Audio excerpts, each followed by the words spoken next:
America के दो बड़े बैंक सिग्नेचर सिलिकॉन 2 दिन में डूबे। खतरे में 21 से ज्यादा भारतीय कंपनियां। आखिर क्या है इसकी वजह?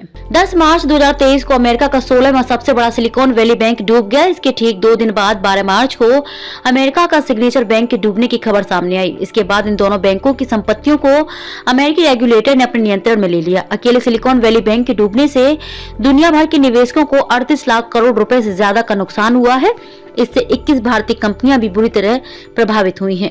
अमेरिका के इन दो बड़े बैंकों के डूबने की क्या वजह है? इकोनॉमिस्ट अरुण कुमार ने कहा कि आमतौर पर किसी बैंक के डूबने की बड़ी वजह लोन डिफॉल्ट मामलों में उछाल होता है, लेकिन इन दोनों केस में ऐसा नहीं हुआ है। बैंकिंग क्षेत्र से जुड़े एक्सपर्ट का कहना है कि सिलिकॉन वैली और सिग्नेचर बैंक के डूबने की दो बड़ी वजह सामने आ रही है। पहला इंटरेस्ट रेट रिस्क और दूसरा लिक्विडिटी रिस्क। अब किसी बैंक के दिवालिया होने की इन दोनों वजहों को एक एक करके समझते हैं।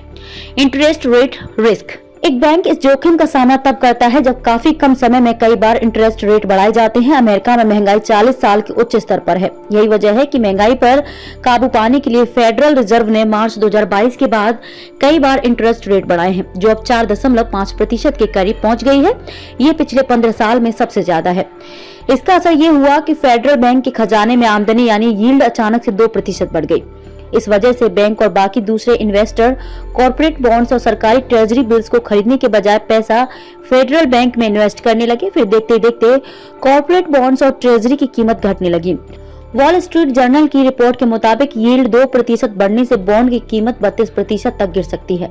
सिलिकॉन वैली बैंक ने अपनी कुल संपत्ति का 55% हिस्सा अमेरिकी सरकार के बॉन्ड में निवेश किया था। ऐसे में कीमत कम होते ही सिलिकॉन वैली बैंक को भारी नुकसान हुआ। इस बैंक ने नकदी की कीमत को दूर करने के लिए मैच्योरिटी से पहले ही ट्रेजरी से पैसा निकालना शुरू कर दिया। इस वजह से बैंक दिवालिया होने के करीब पहुंच गया। Liquidity risk. जब किसी बैंक को अपना नुकसान करके ग्राहकों को फायदा पहुंचाना होता है तो उसे लिक्विडिटी रिस्क कहते हैं। इसे ऐसे समझिए कि आपने 2019 की शुरुआत में अपनी सारी पूंजी लगाकर और बैंक से कर्ज लेकर एक फ्लैट खरीदा। इसके बाद अचानक से कोरोना महामारी आ गई। ऐसे में अब कर्ज और उसका इंटरेस्ट देने के लिए आपके पास पैसा नहीं है। एक तरफ बैंक की आमदनी घटती है तो वहीं दूसरी तरफ बैंक में जिन लोगों का पैसा जमा होता है वह निकालने लगते हैं। इससे पैसा कम पड़ने की वजह से बैंक दिवालिया हो जाते हैं। सिलिकॉन वैली केस में भी ऐसा ही हुआ है। इसके नकद भंडार में जितने पैसे थे उससे ज्यादा लोग निकाल रहे थे। नकद की कमी ना हो इसके लिए सिलिकॉन वैली ने अपने सिक्योरिटीज पोर्टफोलियो से 21 अरब डॉलर बेचने का फैसला किया था। उम्मीद से कम कीमत में पोर्टफोलियो बेचने की वजह से बैंक को 1.8 अरब डॉलर का नुकसान हुआ। बैंक डूबने की खबर मिलते ही ग्राहक निकालने लगे थे पैसा।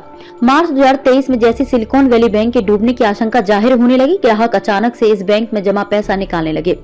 इसे 10 मार्च को पूरी तरह से silicon valley bank system fail हो गया। कुछ यही हाल क्रिप्टो करेंसी के जरिए फेमस होने वाले सिग्नेचर बैंक का भी हुआ। अमेरिका में फेडरल रिजर्व का एक नियम है कि बैंक में जमा 2 करोड़ रुपए तक की राशि पर ही इंश्योरेंस होता है।